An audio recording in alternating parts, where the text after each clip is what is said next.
Hi, everybody. Welcome. Thank you so much for joining us for the CDFI Fund's Capacity Building Initiative, Building Native CDFI Sustainability and Impact Cohort 2. This is our 6th webinar, and we will be talking about board development. So thanks, everybody. Let's get started. All right, so just a note that the development of this presentation was funded by the CDFI Fund.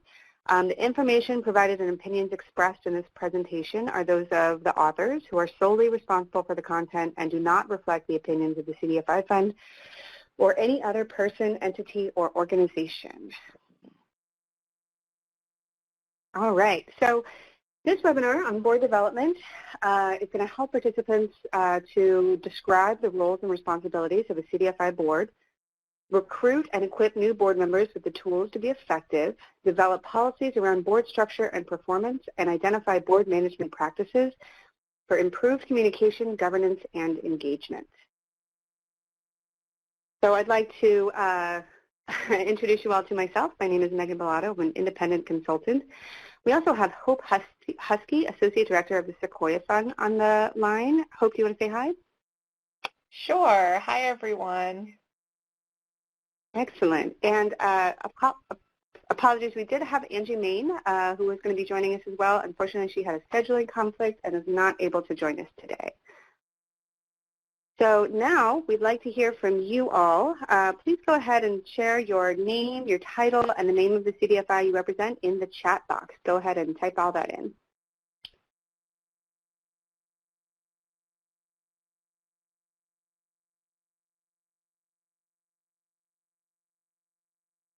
All right, got a few folks typing in right now. Hello, Janelle Uraut, Rayla Garrick, Alyssa Charlie, hello everybody. Diana Pickernell, hello.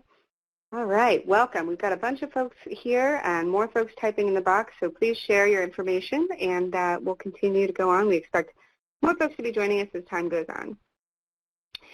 So we'd also like to ask you a question about why you're here. So let us know. There's going to be a poll will pop up. What are you hoping to gain from participating in this webinar? Are you in the process of building your board? Do you have a board but are looking to understand how to improve board governance? Do you have a well-established board but you're looking to for new ideas or some other reason? And if you have another reason, go ahead and type that into the chat box as well.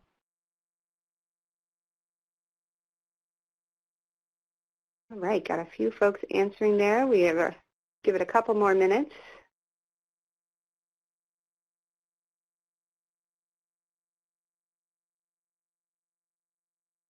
All right, if none of these apply to you, go ahead and type in the chat box if there's another reason that you're joining us this poll today.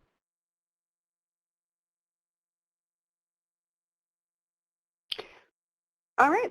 There we go. Got a couple more folks in. So it looks like a lot of folks have a board. Seems like everybody who's responded so far, we can go ahead and close that poll up.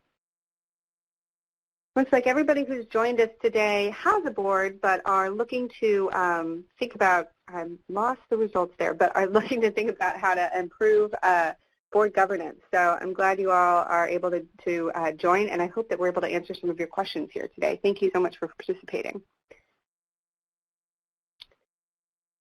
All right, so now we're going to kick this off by talking about the roles and responsibilities of your Native CDFI board.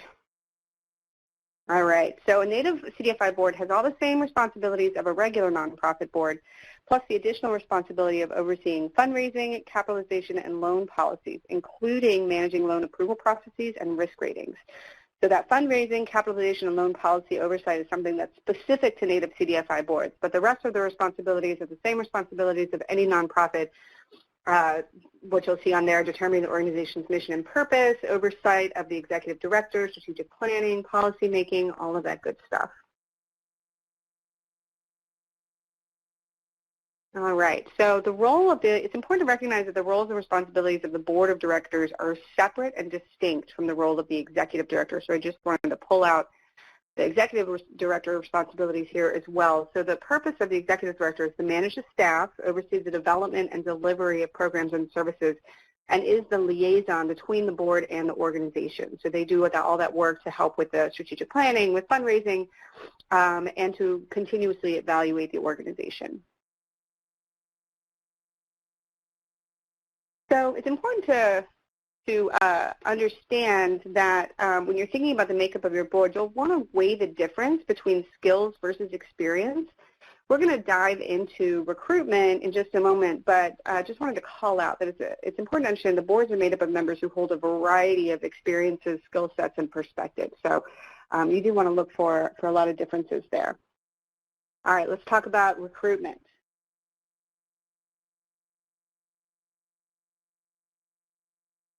So whether you're an emerging CDFI and need to build your board from scratch, or you're a well-established organization with a long-standing and well-established board, assessing your board is a critical step to complete before you begin recruiting members.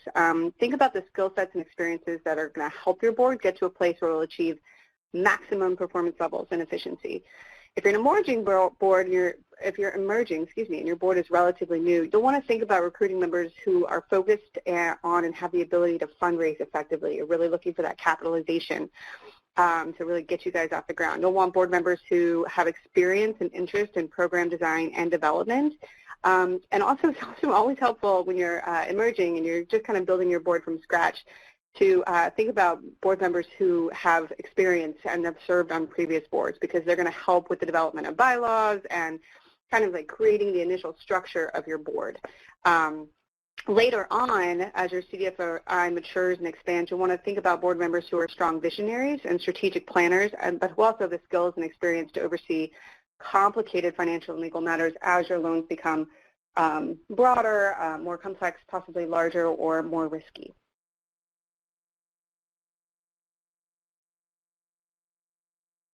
All right, so one helpful tool as you're thinking about recruitment is to use something like a board matrix. This is an example adapted from BoardSource.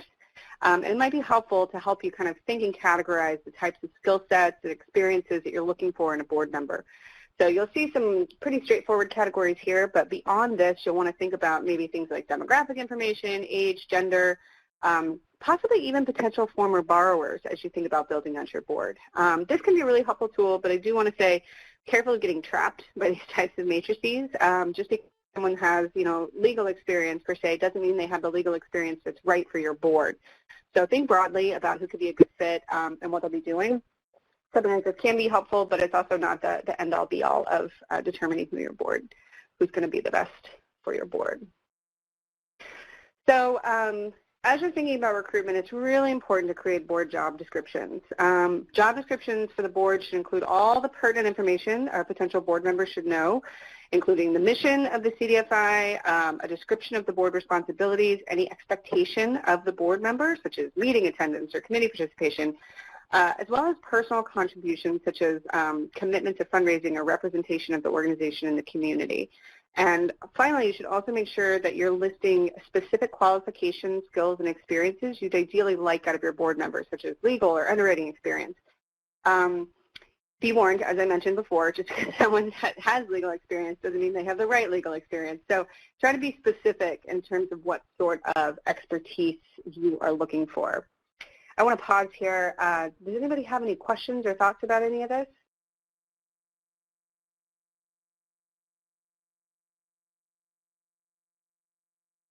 Hope, anything on your end?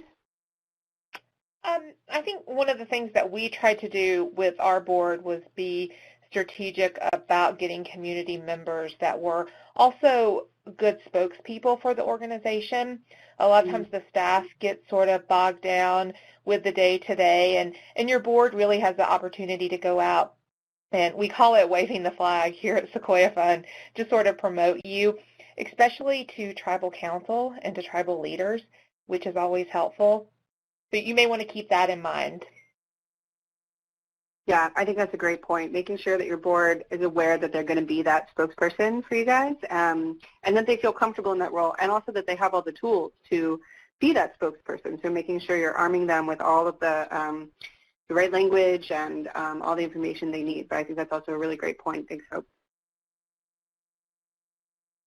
So let's take a look, just to reiterate, at a sample board job description. Again, this is taken from a board description sample from BridgeStar of the Bridgeband Group. Notice how this does include all the aspects of the board job description that we just discussed in the previous slide. So right here you're looking at the mission statement and the position description. Here it lists out all the board responsibilities as just an example. And then that also includes personal contribution and expectations, so in terms of participation. And then finally, I went one too far, sorry. Finally, the qualifications, skills, and experience that you're looking for. So again, you want to be kind of explicit as you can. Hi, Fran, welcome. And just kind of make sure that, you know, any folks that you're recruiting from the community are really clear about what it is that they're potentially joining and what is expected of them. All right, so let's talk a little bit about board mandates. So some boards are mandated by rules that require certain people to sit on the board, such as a representative by the Tribal President's Office, or to meet certification requirements to maintain accountability to your target market. This can be a little challenging because they may not have, you may have somebody who fulfills the mandate, but doesn't necessarily have the experience or skills or commitment even to the mission or the work of your CDFI, which can pose challenges. So it's important when you've got these board mandates or you've got folks on the board that maybe aren't exactly the right fit to think about some strategies for how you're going to address that to make sure that your board is still effective. So think about potential trainings that you could have in place, or even consider instituting like a mentorship system to partner mandates and members with those who've applied and been selected in a different way. That might help those mandated members get up to speed. And then finally, kind of another way to think about it is to think about developing a non-voting advisory board constituted of volunteers who have the expertise and experience your board needs and can provide guidance. So they might jump on there and you know, be able to help with maybe a less experienced board member. Hi, Charlene.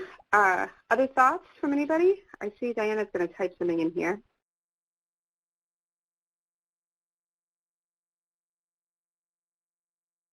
Just going to give you a moment. You may not be writing about this, so I will continue on. Let's talk about some other recruiting good practices. So again, develop board posting descriptions, so those job descriptions that include the mission and all of those details. Share those opportunities with local entities or leaders in the community. So make sure you're reaching out to other institutions, organizations, companies, anything locally to make sure that you're getting the word out. Also, make sure you're encouraging your board to help with recruitment. So it's going to be, you know, folks that they know in the community as well, maybe peers of theirs. And then finally, think about developing a strong vetting process for reviewing applications and selecting members.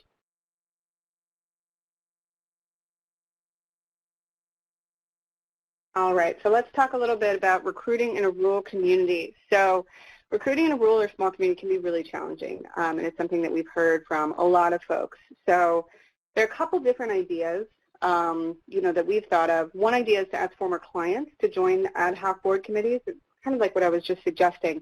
So they have the chance to learn about board structure and process, and they can also learn critical skill sets from the other board members and may actually grow to become full board members themselves. So that's one idea. Some other strategies include thinking about you know, kind of how you can communicate, maybe even thinking about board members that are able to participate remotely from other areas. There's a lot of different strategies, but I'd really like to turn it over to you guys and see what other thoughts you all had. And I know Hope had some strategies as well that she shared with me. Hope, you want to kick us off here? Sure. So one of the things that we wanted to make sure that we had on our board was people who own businesses. We felt that was important that when our board was looking at furthering our organization, that they knew what our borrowers were going through and the people that we're serving. So we checked with our auditors and made sure this was okay first thing, but we've actually allowed loan recipients to be on our board. They cannot get a loan while they're on our board, but they can have been past recipients. And so that's really helped us streamline some of our processes And it also provides almost a level of mentorship for some of our borrowers, because then our board is able to help us develop some of our processes that can make what we do a little bit easier for business owners. Yeah, And I love that. Megan, we've got a couple of questions over here about remote board members and I guess engaging them, and then also about board members approving loans. Mm-hmm. Yeah, I'm looking at that from Diana. Diana, just to address your question quickly, we're going to be touching on that a little bit later in the webinar. I think what you bring up is a really good point, but we'll be talking about ways to engage and how to handle loan committees, and I think that might be, a good place to have that discussion. So if I can just ask you to hold off on that one and later on just bring it back up, so we'll make sure we touch on that. But I do want to talk a little bit, yeah, absolutely. Janelle, your question about remote board members. So this is something that a lot of folks turn to, particularly when they're in a rural or a particularly remote area or they're struggling to find the right board members.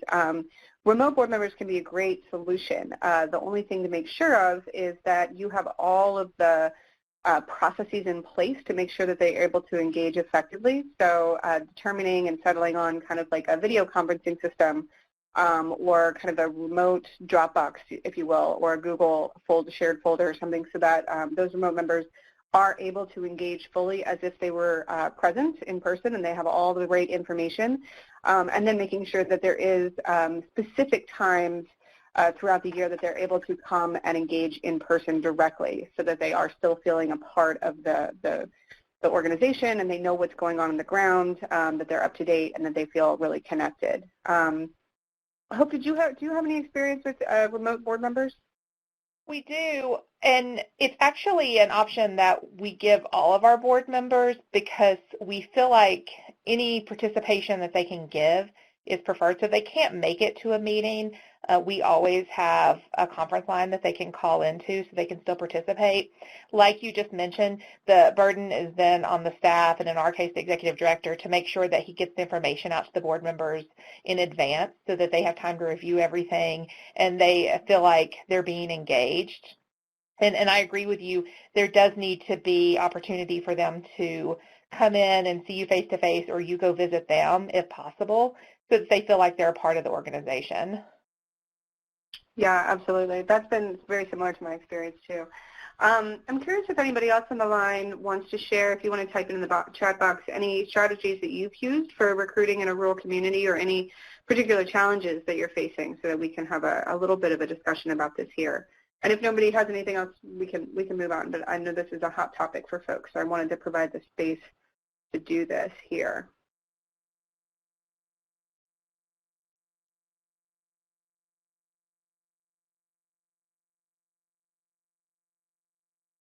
And I can say one more thing while people are kind of gathering their thoughts. Another strategy that we have found particularly helpful is to target your partners. So because we do a lot of work with youth entrepreneurship, it's always important for us to have a representative on our board that works at our school system. And that just sort of gives us an insight to the school, but also lets us know where their needs are so that we can better serve that target market. So you may want to consider that whenever you are looking at adding on board members. I love that. I think that's a great point that you make there, and it's always a good idea with any of your development services or any of your programming to think about potential board members who could serve that as well, not just the loan or legal piece of it. We do have a question here. Has anyone developed a strategy with former clients on volunteering and building up their capacity to eventually become a board member? So I think that's something that you kind of a little bit touched on, Hope, right? Yeah, so right now we currently have two, not even former clients. They have an active loan with us, but they've been longtime clients, and they make amazing board members. Actually, one of them is our board chair, and then another one is a longtime business owner in the community. She actually started the first funeral home in our community. So for us, we do make sure that if we're taking on a board member who has had a loan with us, that they are successful and are able to help share that knowledge. It's kind of counterproductive to get someone who maybe defaulted on a loan or whose business is no longer operational. So we make sure that they are successful and are doing a good job and are able to contribute to what it is that we're trying to do. And we don't really pick out people ahead of time. We really wait to see who kind of steps up in the community in other ways and who we think would be a good fit, and then go talk to them. And our staff does a lot of that outreach, and then our board kind of steps in and vets people. I love that. That's great. Yeah, I think another strategy in terms of recruiting board members just generally is also to include your staff in that recruitment process. They've got, lots of, they're out there, they're in the community, they're working directly with borrowers and potentially other partners, and so they're also a really great resource. Just want to go back to the chat box real quick and then we'll move along. Background checks. Now, since you're covering wonderful things. I guess I'm confused. Maybe, Janelle, if you could kind of reword your question there. Are you asking about if you think background checks are necessary, or how to overcome background checks with checkered backgrounds? Can you be more explicit about your question there? Or if somebody else has an answer.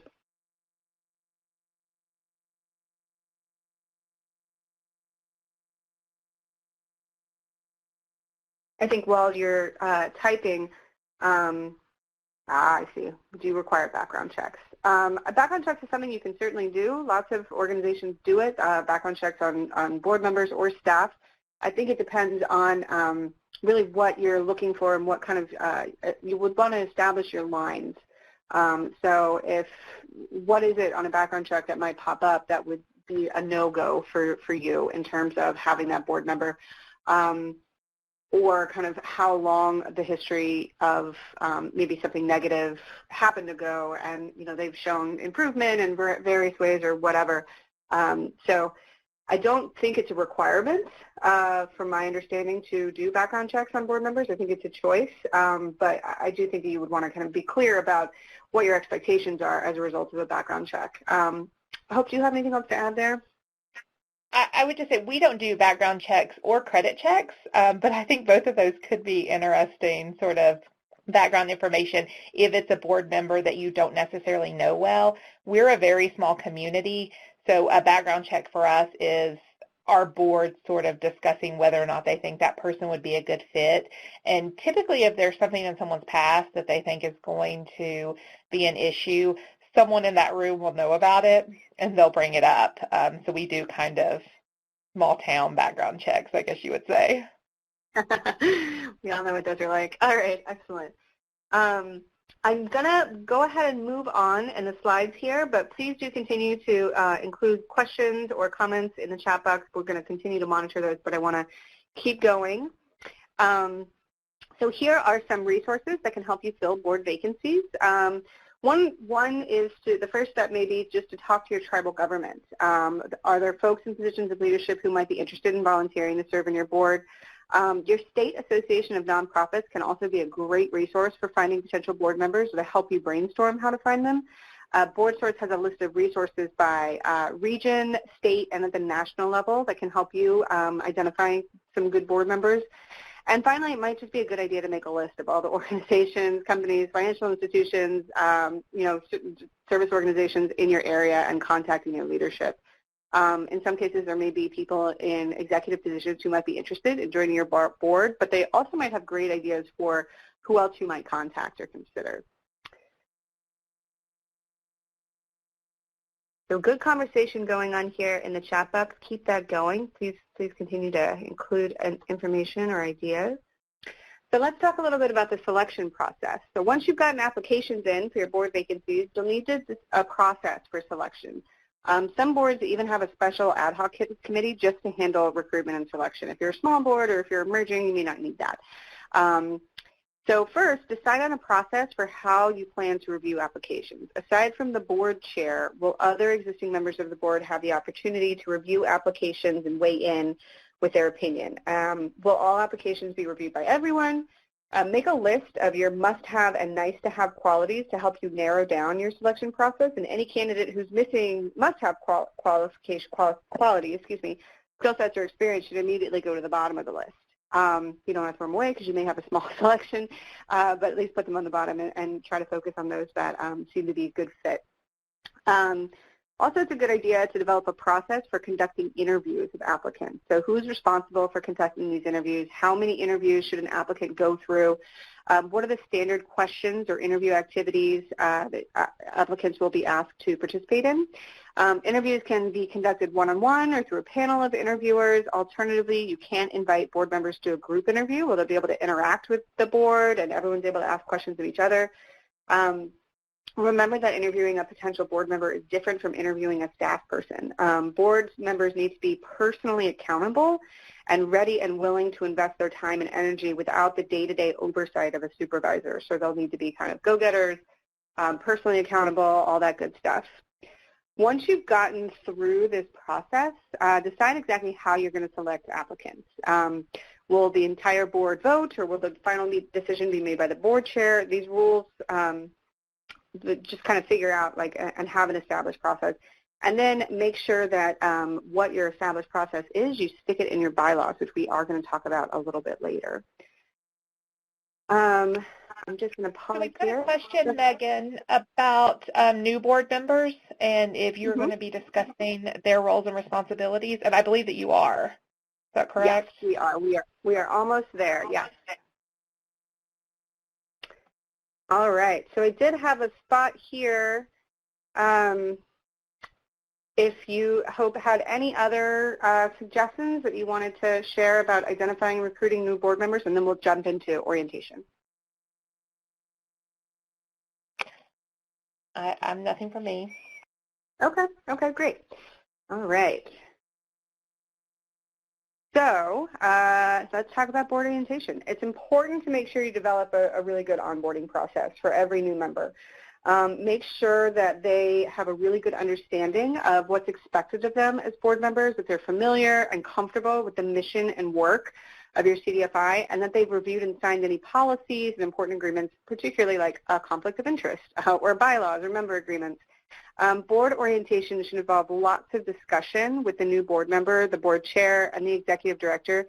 And it's more than just a new member kind of receiving a packet of information that they sign in return. You may want to think about even pairing new board members with existing board members to support that onboarding process. Or if you have a whole bunch of new board members all at once, it might be useful to think about kind of a retreat, even a mini retreat, where everybody comes in and they're all talking together. Yeah, so James, I wonder if that answered some of your questions. I'm going to give you a moment to type it on in. And one of the things that we do while James is typing is once a new board member is brought on, we bring them in the office and they spend a few hours with staff learning what each staff member does and a little bit more in depth about the organization. And we have a binder that we give them, but you can't necessarily expect that they're going to go through all that information. Most likely your board members have full-time jobs elsewhere, so kind of hitting the highlights is pretty important.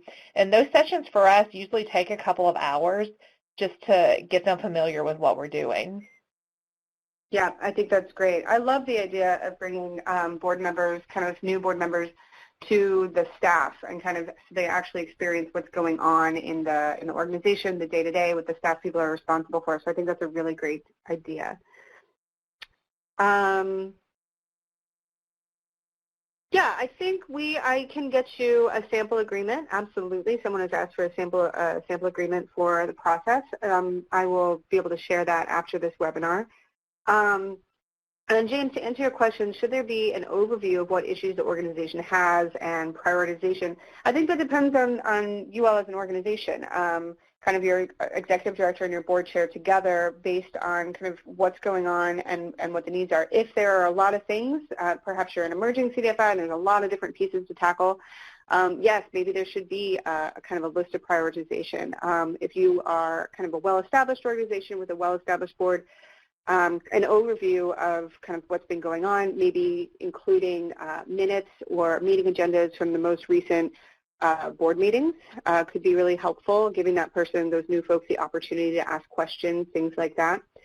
I'm going to kind of move it along here because here's an opportunity I'd love to, for any of you out there, to share how you've onboarded new members in the past, and if there's anything you've done beyond kind of what we've listed out here.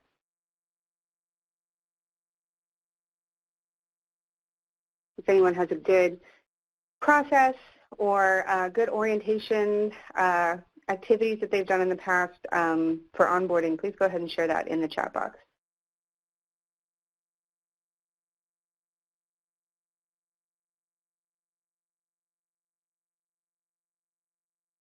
While you're typing, I do love the idea of pairing board members with staff members. We talked quite a bit and alluded to quite a bit, kind of mentorship or partnering new board members with existing board members just so that they can have the opportunity to get acquainted and ask questions. I know some organizations do kind of make the relationship between the executive director and the board really explicit, so the executive director may, have lunch with any new board members regularly, and as they kind of get oriented and onboarded.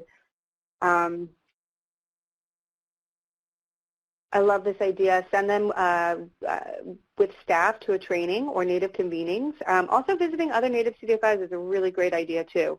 If you have the ability, you have the funding, the board member has the space, again, usually they have full-time jobs, but if they have the opportunity to go visit other Native CDFIs, it may also be useful to connect them with the board members of other Native CDFIs so that they can really get acquainted. Maybe they've served on boards before, but not necessarily a CDFI, which is a different kind of animal. So that's also a really great suggestion. Thank you for that. And I would like to add, this certainly isn't our idea. OESTA shared this with us, that one of the things that you can do is offer the trainings to your board members and maybe even a small stipend, but then make them responsible for actually paying for their travel. And this kind of helps create a little buy-in for them and gives them the opportunity to learn more about the organization, but the organization doesn't have to foot the entire bill.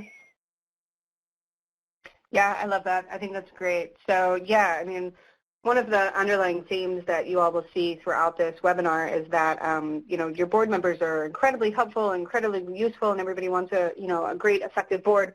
But it's also important that the board members do have that buy-in. And that buy-in, we'll talk about board engagement and how you kind of can help with that a little bit later. But, once they become a part of your board, there are expectations that they need to fulfill so that they can really be doing all the good work that you need them to. So trying to figure out different ways to encourage that engagement, encourage that buy-in is a really important part, and is also something that you should be thinking about as you're doing that recruitment and you're doing that selection process. You want board members who are excited about the mission and the work, who understand the ultimate goal, who are willing to put in the effort and the time, possibly fundraising, possibly, all these other things to really make your board strong and successful.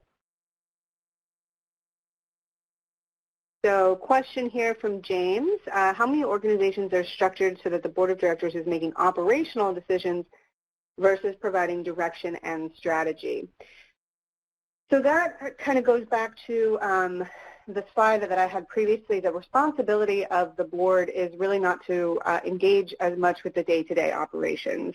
They are really supposed to be involved with visioning, strategy. A Native CDFI board specifically is also responsible for capitalization and loan approval, but the day-to-day work of the organization is really the responsibility of the executive director. As the organization is really emerging, you may find the board is a little bit more involved with program development and design, but the day-to-day activities are really the responsibility of the staff as opposed to the board of directors. I'm curious if anybody else has anything to share there, or you hope as well. Well, yeah, I agree with you. I think a lot of boards may try to get into that operational arena, and an executive director, needs to be able to try to help draw the line there because that is the role of the ED and not the board. Yeah, it's a tricky one. We'll dive into that a little bit more later, that how that relationship between the executive director and the board, how important it is, and different ways that you can cultivate it. But great. Okay, let's move along here. So now we're going to talk a little bit about board structures and functions. Now that you have a board, everybody's been recruited, you're in a good place. So let's talk about the first thing, which is bylaws. The bylaws are the operating manual for organizational governance. Bylaws are created by the board. They ensure fiscal and legal compliance and guide all board decision-making and actions. Bylaws are very important and should be a top priority for new boards, that there are rules established for how the board will function and make decisions moving forward. I'm going to pause here because I see Diana has a question. Yes, it can be challenging getting board members to trainings, and we'll talk a little bit about how you can address that a little bit later. Thank you for sharing that, though, Diana. We'll make sure we bring that up. So again, going back to the bylaws, you also want to make sure that the board's incorporating all the local, municipal, state, and national laws. So different states require board membership and selection to be included in articles of incorporation. There's lots of different rules. You'll want to make sure you check with your the state regulations from your Secretary of State's office or your state attorney general's office to make sure that your bylaws are in compliance. Some organizations may incorporate within the tribe and some within the state. And so obviously if you're incorporating within the tribe, there are going to be tribal laws that also need to be taken into consideration. There's a lot that goes to bylaws. So some good practices for developing them.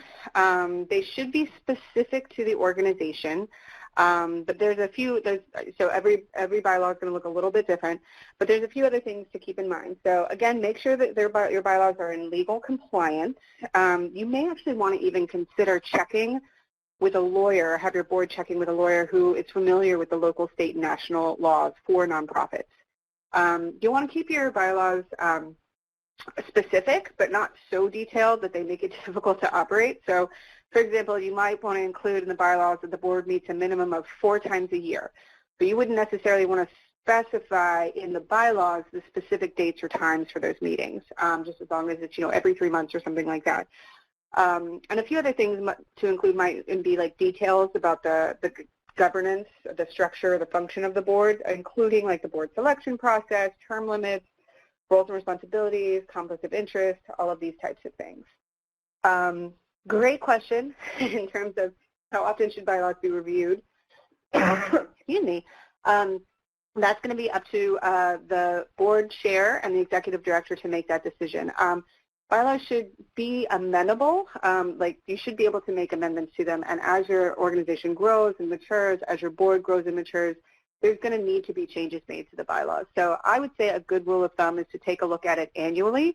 If you're growing really fast or you're going through a lot of changes in a really short period of time, you may want to make it even more frequent than that, like maybe every 6 months or so. But you're not going to want to change it too frequently because that kind of defeats the purpose of having the bylaws in the first place. But absolutely, you should be able to make changes to them. And those changes should be ratified by everybody on the board, and then you'll have that in perpetuity. Hope, do you have any other thoughts about bylaws? No, I definitely agree with you that you want to include the necessary elements, but not get too specific, just so that you make sure that your organization is in compliance with the rules that it's set for itself. Mm-hmm. Yeah, absolutely. Yeah.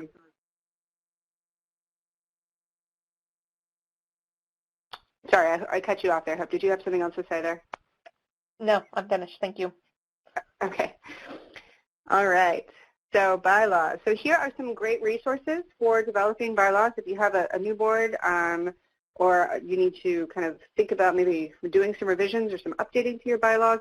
BoardSource is always a really great resource for anything related to board governance. Independent Secretary's Principles for Good Governance and Ethical Practice is a list of many different principles legally that boards are bound by, so it's a good resource there to check out.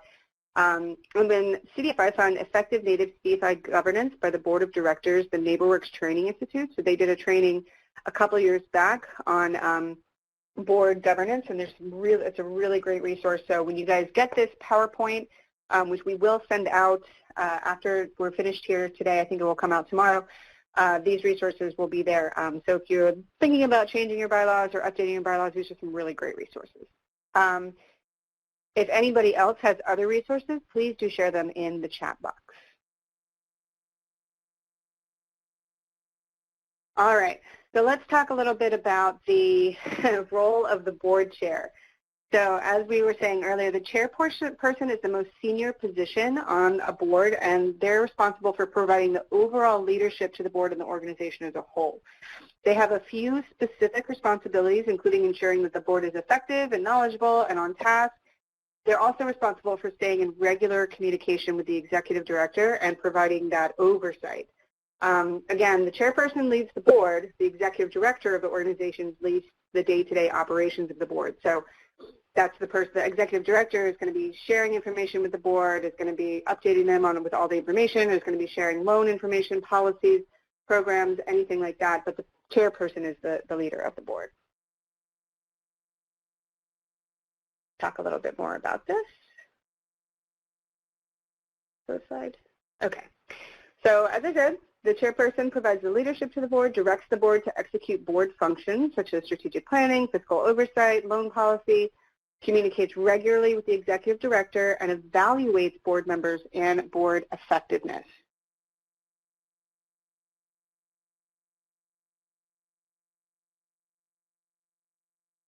All right. So let's talk a little bit about board committees. Committees can be really helpful to divide the work of the board into manageable kind of chunks. Committees might include fundraising or organizational activities such as HR, development services, or executive functions. Committees allow board members to focus on specific issues or tasks and utilize their unique skill sets or interests. There is no specific number of committees that any board needs, just as many as they need to function effectively and efficiently, so that's up to the board to determine. Ad hoc committees are committees that are formed temporarily and for specific special reasons, such as, maybe if it's time to start strategic planning or if a new product or service is being developed. So this is just some examples. We will talk about evaluating board effectiveness in just a moment. You guys are asking all the questions. This here. Okay, continuing to talk a little bit about loan committees. Different from a nonprofit board, CDFIs need to have a loan committee. So loan committees are responsible for reviewing and making recommendations about all aspects of the organization's loan policies and procedures, including underwriting criteria and portfolio management. They may or may not have the responsibility to review and approve each and every loan application. That's to be determined by the board and by the organization. For some smaller CDFIs, the entire board may constitute the loan committee. For larger ones, however, having a loan committee separate can increase the efficiency of reviewing and approving loans. Once a loan committee has approved a loan, it can then be brought to the entire board and ratified that way. So here are just some quick descriptions of what the loan committees do and do not do. Hope, do you guys have a separate loan committee, or is it your whole board? We do have a separate loan committee, but they just make a recommendation to our full board, and our full board still likes to approve every loan. Yeah, I think a lot of boards like that as well. All right, moving along. So a board has ultimate fiduciary responsibility for the organization. They are responsible for monitoring and ensuring fiscal and legal compliance of the finances of the organization and assessing overall exposure to risk.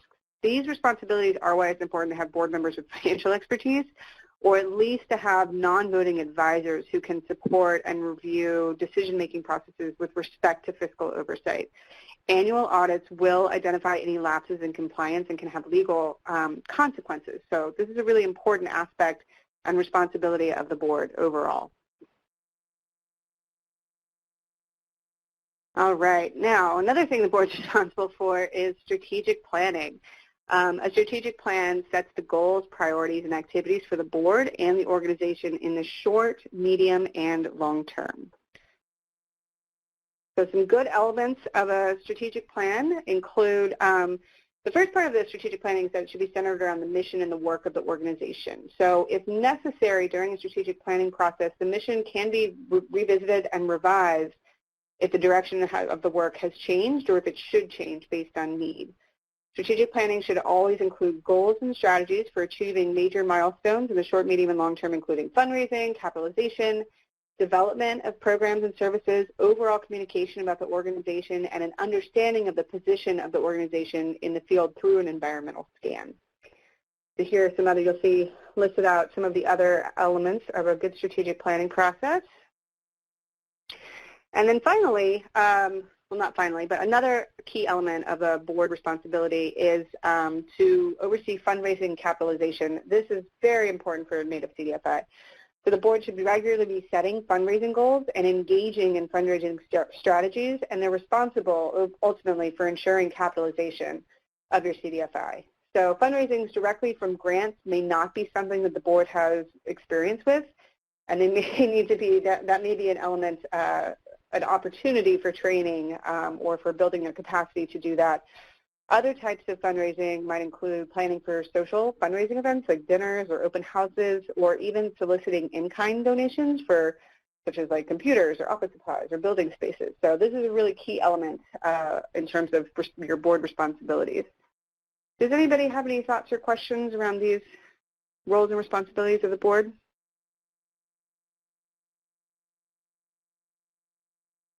I'm going to move along to my next slide, which is, would anybody like to share what other important considerations for the structure of or activities for your board? What other kind of issues are you wrestling with, or topics that have come up for you as you're thinking about your board structure?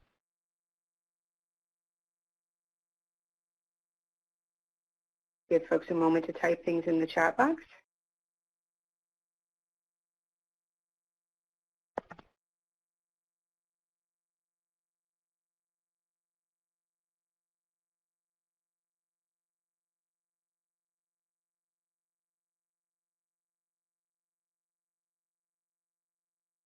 Yeah, great question around evaluating the executive director.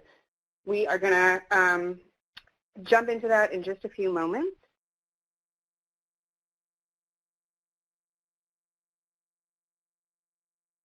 So let's start talking a little bit about board engagement and development. So once you have a board in place, it's important to continuously cultivate and develop the board through assessments and development through trainings and strong management.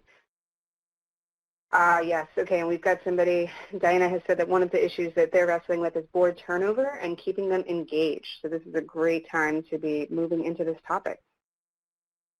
All right, so we're going to toss a poll out there for you. I'd love to know how many of you use a tool to assess board effectiveness. Does anybody have an existing method for assessing board effectiveness?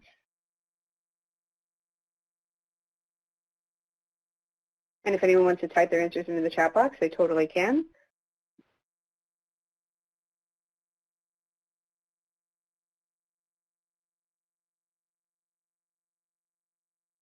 A couple of responses coming in here. I'll give it just another second.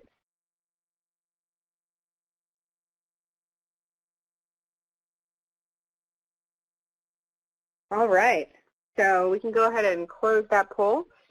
It looks like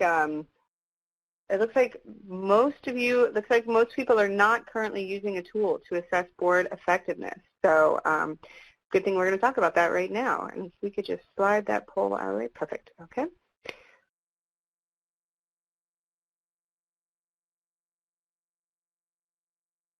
All right. So board self-assessment. It's a great idea for boards to conduct periodic self-assessments to measure how effective they are at achieving their goals. How frequently boards are assessed depend on the organization and the board, but annually, or when the organization or board is going through a lot of change, such as part of a strategic planning process, is a pretty good rule of thumb. Beyond identifying achievements, board assessments can be helpful for gathering information about opportunities for growth for the organization and the board, and also help determine directions for moving forward. Assessments can help determine if adjustments to board structure or functions would improve effectiveness, and if there are any knowledge or skill gaps. Ultimately, assessments help the board continue to grow and strengthen over time as the organization grows and matures. The board is responsible for reviewing and approving loan policies and underwriting as loan applications grow and the types and amounts of loans change and become more complex or risky. They're also responsible for reviewing and providing input on strategic priorities such as growth or improvement of programs. So again, as an organization matures, assessments can help determine if the board has enough information about what's going on with the organization or if changes need to be made about how they're receiving organization, all of that good stuff. Typically, board assessments are self-assessments, and the categories to be assessed are determined jointly by the board. There's no sort of standard assessment tool that exists. Boards should work together to determine what important questions they should be asking themselves and about how good of a job they are doing and why. And this kind of goes along with what we were talking about a little bit earlier. The reason that it's a self-assessment is that your board has the responsibility to take this role very seriously. And so there should be kind of an impetus to do that self-assessment. Are we doing a good job? Are we doing this well? Are there ways that we could be doing a better job? So here is one sample board assessment. It just asks some basic questions about board structure, function, skill set. You'll see this is kind of like an early on assessment. This might be something that, you know, if you have a particularly new board or an emerging board because you have an emerging CDFI, these are some places to sort of help say, okay, what's our next priority that we need to focus on as a board as we're trying to build all of this stuff out. Here's another example. I think this one is a little bit more, you know, complicated, or maybe something that you might use as a board is, you know, well established and is chugging along and doing the work. So again, the board will need to work together to identify what questions do they need to know about themselves, what would be more helpful. And, you know, afterwards, there also should be a process for going through the results and saying, okay, now that we have this information, what are we going to do with this? That is kind of the responsibility of the board chair and the executive director jointly to sort of review those results and determine kind of what are some next steps. Do we need to think about training? What might that look like? Do we need to make some changes? Is the board not getting enough information? All of this type of stuff. Hope, do you have any thoughts about board assessments? I don't, because we are not currently doing it, but I think it's a really good idea and something that we should probably start looking at. Right now, we've just been really looking at what items get ticked off our strategic plan, and if we're doing well at that, then we just sort of blanket accept that the board is doing a good job. But I think looking at some of these other aspects are important as well. Yeah, absolutely. Doing a board self-assessment can be just really illuminating in a lot of ways, beyond just kind of are they doing their jobs, but are there, you know, other ways that they could things could change so that they can do their job even better. Or, you know, another piece of it as well is that engagement piece and that commitment. So if a board member, you know, isn't particularly engaged or is in danger of kind of dropping out, that board assessment can really help you all, your board chair, the rest of your board, and the executive director to know kind of what is the challenge? Why is somebody not engaged? Do they feel like they don't know enough about the organization? Do they feel like they don't know the staff? They don't really know the purpose? All of these types of things. So it can help kind of identify those problems when you're suffering with board turnover so that you can address them before folks quit. So it's another good way of gathering that information. Here are a few board self-assessment resources. Again, there's no standard tool. There's lots and lots of different examples, and it will be important for the board to kind of make sure that they're adjusting any existing tool that they maybe borrow from somewhere else, like here we have BoardSource, to make sure that the questions, the assessment is tailored to the board and the mission of the work of the native CDFI. So there may be some additional questions that they want to stick in there. And you can build off an assessment. So once the board has done it, the following year you can use the same assessment but maybe tweak it because things have changed in the organization or you've addressed different things or you're aware of new problems. So it's a whole process in and of itself, but it can be really useful. All right, let's talk about some other ways board functions. So meeting structure. This is a tricky one, right? You'll want to make sure that you're structuring meetings for productivity. So make sure that you're prioritizing that as a board member, if you're a board member and you're joining us, or if you're an executive director, working with the board chair to make sure that meetings are structured in a really good way. So prioritizing those critical topics that require urgent action. So, but do also make space for less pressing or leave room for communication. You don't want all of your board members to just be like putting out fires, it's all an emergency. Making sure that you are structuring meetings in such a way that the priority topics are upfront and you're discussing them first, but then you also have room for discussion or debate, because that is kind of one of the role of the board, is to do that discussion, is to do that critical thinking. If the staff may not have the room in their day-to-day activities, that's kind of one of the important key functions of a board, is to do that debating, is to do that critical thinking. So that being said, have a decision-making process in place for taking action. So whatever that might be, like after a certain amount of minutes of discussion or debate, or after a certain time frame, something is up for a vote. Or, you know, and this many people are required to move forward on an action. So have that decision-making method. And then this avoids gridlock, but it also allows board members to carefully consider all aspects of the decision. And then finally, what can be really helpful is to set ground rules for discussion. So ultimately, the chairperson is responsible for facilitating the board meeting, but all members should agree to guidelines for participation and such as sticking to the agenda, or sticking to the topic at hand, or not monopolizing the conversation, and so forth. So really helpful to think about these things as you're kind of figuring out how to structure.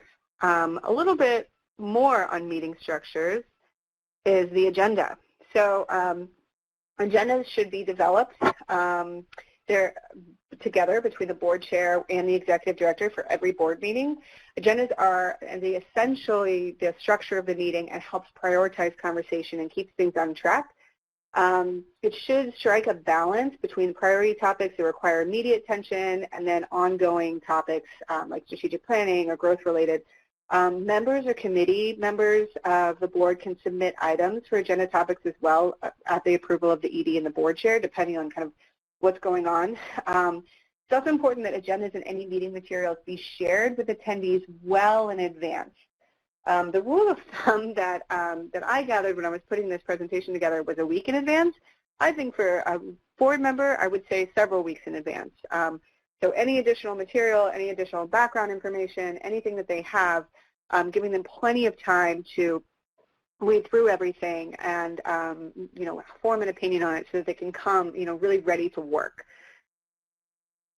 I'm just reading this question here. That's an interesting question. It's a little bit off topic, but I do want to bring it up. So I'm curious what other folks have to say here. When the ED presents small loans, should the board know the identity of those requesting the loan? So are your loans blind or not? Hope, do you have an answer to this question? We share the identity. It's a small community, so typically that's a component of the character of the person who is asking for the loan. So sometimes our board can offer insight. We typically will still give people the benefit of a doubt, but especially if you have bankers or other business owners who've had professional dealings with individuals, you can kind of have the advantage of seeing someone's ability to repay in a way that's reflected a little bit differently than just a credit score or a credit report. I think that could be up to the individuals, but for us, we find it an asset, so we know our borrowers a little bit better. Yeah, I think that yeah, that's helpful, Hope. And I think kind of overall, I'm looking at some of the other answers coming in here. I think it really depends kind of on the organization and your organizational culture and what makes the most sense. If it seems like, you know, revealing the identity might bias the board in one direction or another, maybe it's a smart idea not to reveal identities and to just share the information based on the loan application by itself. but there also may be great value in sharing the identity because maybe it is a small community and folks know each other, and there can be arguments, I think, made to both. But I think that's something that would have to be determined by the organization and the community that it's working in. All right. We have a few other answers coming in there in the chat box, so feel free to continue that conversation there. So a little more about meeting structures.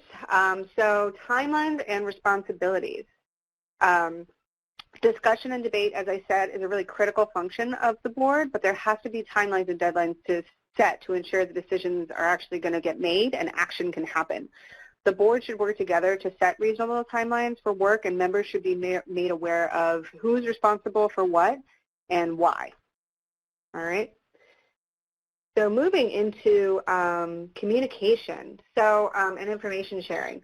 So communication is critical when it comes to how well a board functions. They'll need to get regular, fulsome information about what's going on in the day-to-day of the organization so that they can make decisions and appropriately plan. The executive director should work with the board chair to determine the best way to share that information. So obviously nobody wants to get 1,000 emails every day with what's going on, but sort of those two should work together to determine the best way to get information and to share it. And to understand what's going on with the board. Board dashboards are a pretty popular method of updating the boards. It's a way of kind of dividing up important topics for consideration into categories that are regularly updated by the staff and the board can check in on so they can be constantly aware of what's going on in each category and important information doesn't kind of fall through the cracks. Do make space for how to update the board on staffing considerations such as new hire or high rates of turnover, as well as any other important program or service updates, like if a particular development service isn't being well attended, or if staff identified a need to develop a new service or something like that. For native CDFIs, it's critical to share all information about loan activity on a consistent basis, at least monthly. This information will ultimately go to the loan committee who's responsible for sharing periodic updates with the larger board, some cases to ratify, other cases not so much. It's important to develop a system for sharing these updates in a way that is methodic and not unduly burdensome for the staff or the board. But whatever system you use is going to have to depend on the organization itself.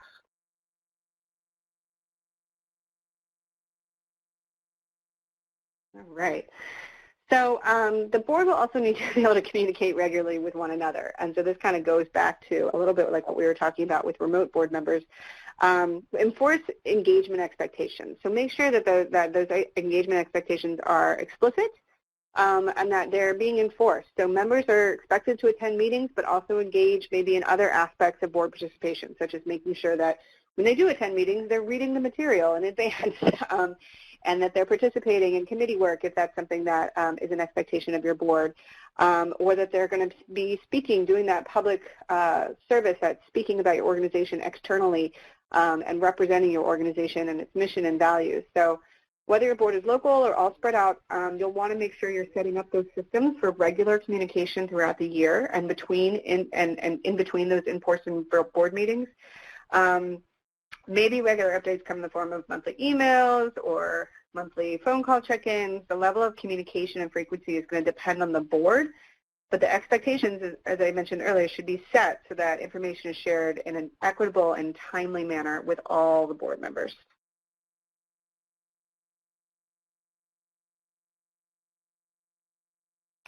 And just that's going over in the chat, there's a little discussion about folks using Zoom as a way for board members to keep in touch and join meetings remotely, and also a little conversation about whether or not boards receive compensation, if that's something that you want to address, Megan. Yeah, absolutely. The quick answer is Zoom is a great tool for having meetings, particularly if you've got folks that are remote, because Zoom allows you to do the camera function, which is really helpful. There's lots of different, I've used GoToMeeting a lot in the past, or Skype for Business is also a great one. You'll want to find whatever your communication tool that you use has all the different pieces. You know, if the price is right, you can share files or video or whatever is most important to you. So there's lots of different ones. I think Zoom is great, but yeah, there's lots of different tools on there. So you do want to make sure you have something in place. In terms of board compensation, I think that's an interesting discussion. You know, the board positions technically are voluntary. You may choose to compensate your board for participation as a board member, or, you know, for certain things like attending meetings. I think that really depends on kind of what you feel you need out of your board in terms of board engagement. So if you're really struggling, if you're brand new and you're really struggling to get those board members engaged, maybe it's a good idea to think about a compensation strategy. But on the other hand, you could make the argument that that you want board members who are passionate and engaged without that additional piece. So it really kind of depends on your organizational need, who your board members are, what their challenges are in terms of engagement and participation. And that can happen through questionnaires, through just discussions with your board, through self-assessments. I think it's going to depend very much on the organization and the board and kind of where they are. What are your thoughts, Hope? Yes, I agree. Our board does receive compensation, and it's kind of a result of our community. A lot of the boards, especially ones that are a part of the tribal government, receive compensation. So we just sort of adopted that model. It does mean that they show up, but I don't think compensation automatically means that they are active board members, which is what you want. So, you know, you just have to kind of be careful as to whether or not you just want someone to sit in a chair, or if you want people who are going to add to your organization. I do think it's a good idea to look at it if you have the funds, especially if your board members are having to take time away from their businesses or their jobs to come to your meetings, which is the case for us. We meet in the middle of the day on a Friday, so you know, people have to take leave from their jobs in order to come to our meetings. So that stipend can help offset that. Yeah, definitely. And, you know, I always think providing lunch is a great incentive for anybody to attend a meeting, or providing a meal if that's possible. But yeah, I think it, you know, it depends on kind of who your board is and what's going on. So and if you and really if your organization has the ability to provide any kind of compensation.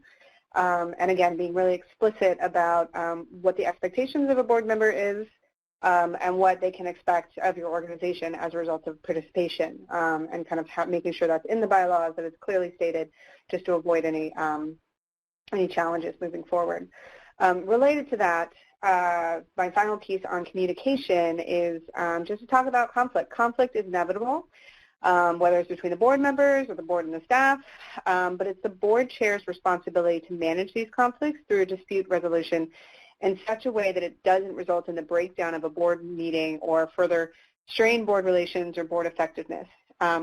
It may be beneficial to include a process for resolving conflicts in the bylaws, and it might be like perhaps disputes are mediated by an external person outside of the board who can be a neutral third party, or maybe disputes are settled by joint members of the board chair, by a joint committee of the board chair and the executive director. Having some kind of process in place that is written down can be really helpful in conflict resolution and keeping everything fair and consistent. Finally, it's a good idea to look at as I mentioned earlier, at the results from board assessments to gather information about whether a dispute or a conflict is caused by maybe like a lack of knowledge or a necessary change in policy or function. Often conflict can arise when the right tools or systems are missing. So really kind of focusing on consensus building and focusing on making sure that you're consistent when you're addressing conflicts within the board. Lots of chatter in the chat box. Keep that going. We'd love to hear from you guys. We want to make sure we're answering all your questions, so continue to comment and provide your input.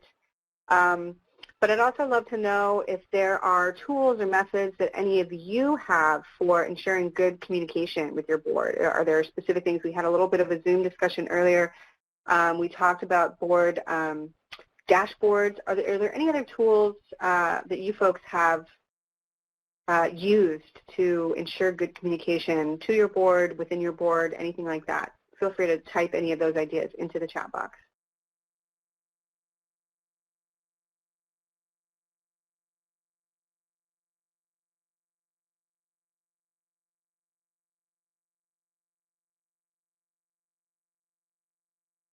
All right, well, barring any additional input there, we'll move on. Again, just to kind of clarify, I think making sure that there is, your board is responsible for making all sorts of policy decisions and strategic planning and fundraising and for speaking on behalf of your organization and the community.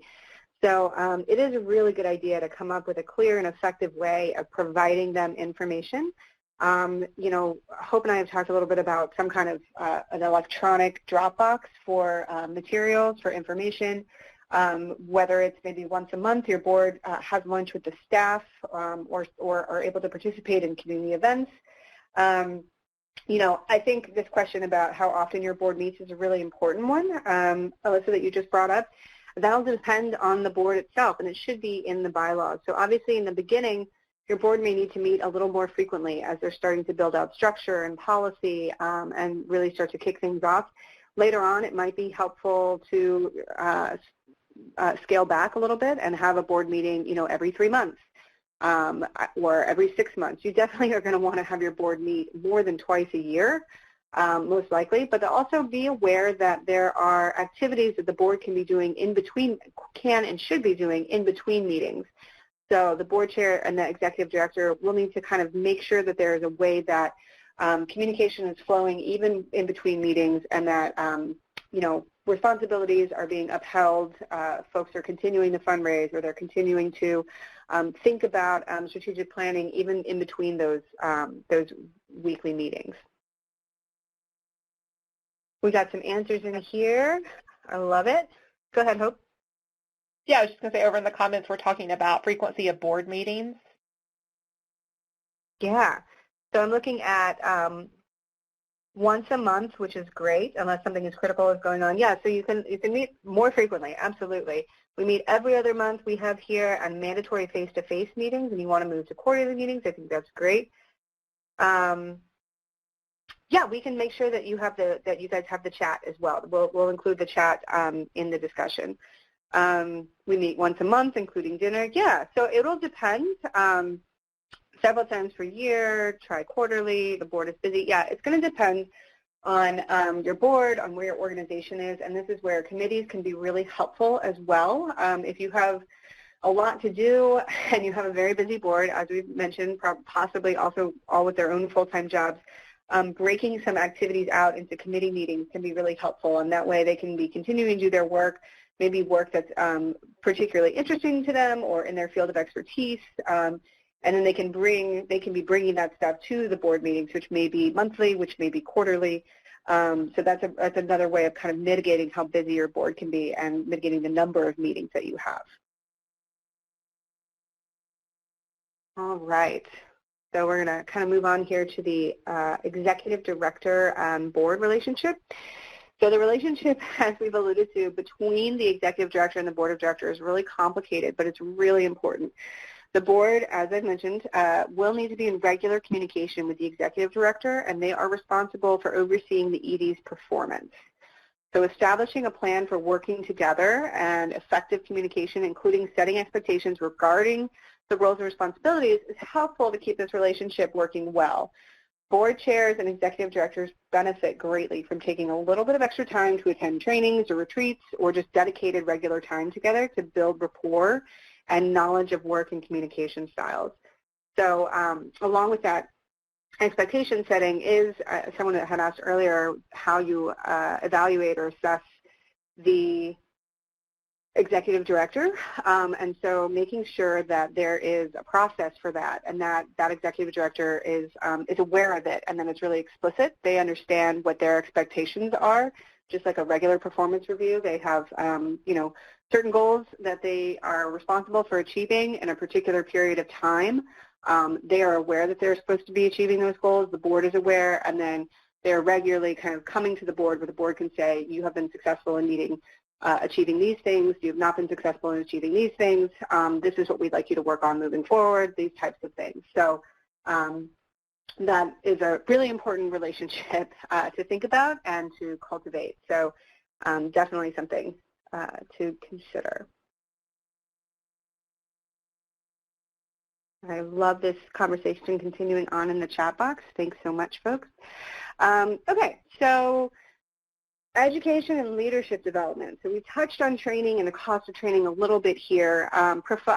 Regularly finding opportunities for providing training and education to your board can go a long way in keeping those board members engaged, but also ensuring that they have all the right tools to do their jobs effectively. You can use those board assessments and strategic planning goals to assess what types of training or education could be helpful to the board. And you may want to even consider including leadership training as part of the onboarding process for new members. Board retreats are also a really great opportunity for board members to build their relationships with one another and to practice their leadership skills.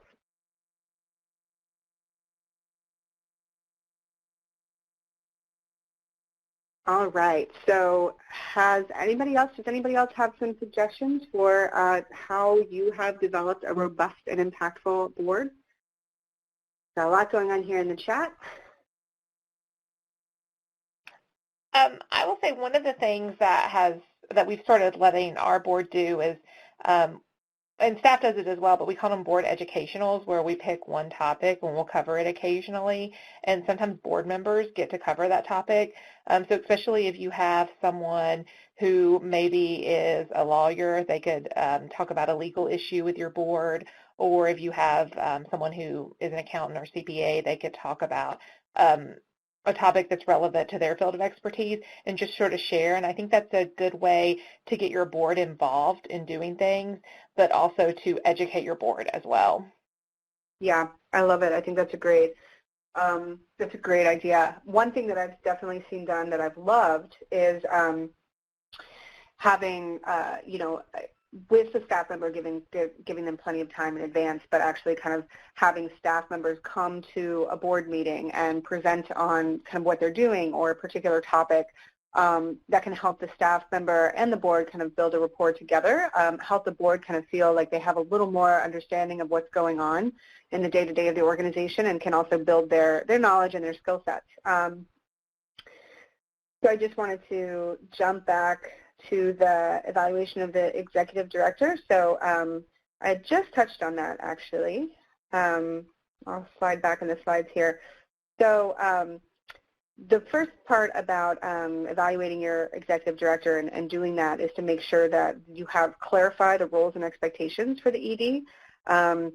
So we've got, James has a suggestion here about the ED is paid a base salary, and for specific deliverables, they use an incentive plan, and they get paid when the board votes to accept the deliverable, and that process is spelled out in the bylaw. I think it is really important to make sure that your evaluation process for your executive director is spelled out in the bylaws, that everybody is aware of it, and that your ED is regularly, annually or semi-annually, depending on kind of where you are, going to the board where together you're sitting down and looking at what was expected of the executive director to achieve over a certain period of time, 6 months or a year. Were they successful in achieving that? Why or why not?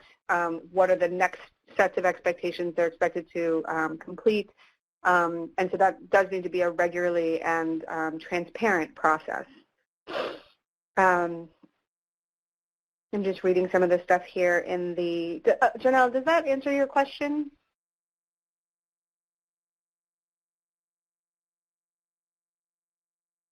Okay, great. So lots of good stuff going on here in the chat box. Fern is saying that they've added language in the corporate bylaws to ensure that board members have relevant experience, background, business acumen to bring to the organization. So yeah, again, I think we touched on this a little bit earlier, but making sure that you've got all of your expectations for the skill sets or qualifications for board members kind of explicitly laid out in advance. And if you want to put them in the bylaws, I think that's a great suggestion to make sure that you're always recruiting and utilizing the right folks with the right skill sets. So I think that's a really cool idea, actually. In the beginning, you may want to be more flexible on that as you're starting to, because again, kind of going all the way back to the beginning, depending on where, I don't know if I'm going to be able to make it all the way back here, but depending on where your board is in terms of your organization's growth, you're going to need different skill sets. So the early board is going to need somebody who is really focused and experienced in fundraising, has lots of experience with program design and development. I'm not going to be able to get back to that slide early enough. But then once your board is established, your organization is starting to mature, you may need different skill sets. So even if you put into your bylaws the skill sets that you're looking for, that may be something that you would want to revisit later and maybe amend regularly. So I think, and Hope's suggestion here of having somebody who works at a local bank is great too. Yes, having some folks on your board that have the critical experiences and skill sets that you need is really helpful. So again, going back to maybe like looking at a board matrix with a list of tools, skill sets, qualifications, maybe even demographic information to help you determine kind of, are there gaps in your board that you need to fill? Are there things you need to change? All of that good stuff. So other questions? We have reached the end of our very long presentation. Hope, do you have other things that you want to share? I don't think so. Thank you, though. Yeah, absolutely. So lots of really great discussion, lots of information here in these slides and in the chat box. Thank you so much for your participation. I think that kind of the overall what we want to leave you with is that, you know, really thinking critically about developing your board. There's a lot of different elements to it, everything from making sure you have the right folks on your board and making sure recruiting them to structuring your board, creating those bylaws, making sure you're legal and in compliance, that your board is aware of what their roles and responsibilities are and there's some sort of buy-in. All of these different pieces, and then making sure that you are communicating all the information to your board members that they need to do their jobs, and that their meetings are structured with a focus on productivity, so that they can be engaged. There's lots of different elements towards to board development, and so always helpful to kind of sit with a board chair and take a few steps back and think about what are some elements that you might want to work on. What are some things that you may want to develop? Maybe it's board assessments. Maybe there's some other pieces to it as well. So we have a couple minutes left. I'm glad you enjoyed the presentation. Thank you, Kate. We will make sure that this presentation is available. We'll be able to share with you the slides. We'll be able to share with you everything that was in the chat box. Eventually, this presentation will be made available for you to listen to, and it will be up on the Native CDFI website eventually. I do want to make sure that you all take a moment to fill out the post-survey event. Let us know what you thought of today's presentation, and then make sure that you all remember that tomorrow we do have office hours scheduled. So if there was a question that wasn't answered during this presentation or you want to talk more in depth about something, I will be on the phone and available tomorrow from 1 to 2 p.m. Eastern Standard Time, and that's really just an opportunity for you to jump in. Give me a call if you want to talk about anything specifically that we covered or anything related to your board that we didn't cover, and that's an opportunity for that to happen. I do want to thank Hope Husky for joining us. Thank you so much. Really appreciate you being on this call, and thanks to all of you for coming and for being engaged. Hope, any last words from you? No, thank you, and good luck to everyone. Yeah, absolutely. Absolutely. We appreciate all of your engagement and participation, and we wish you all the best. Have a wonderful day, everybody.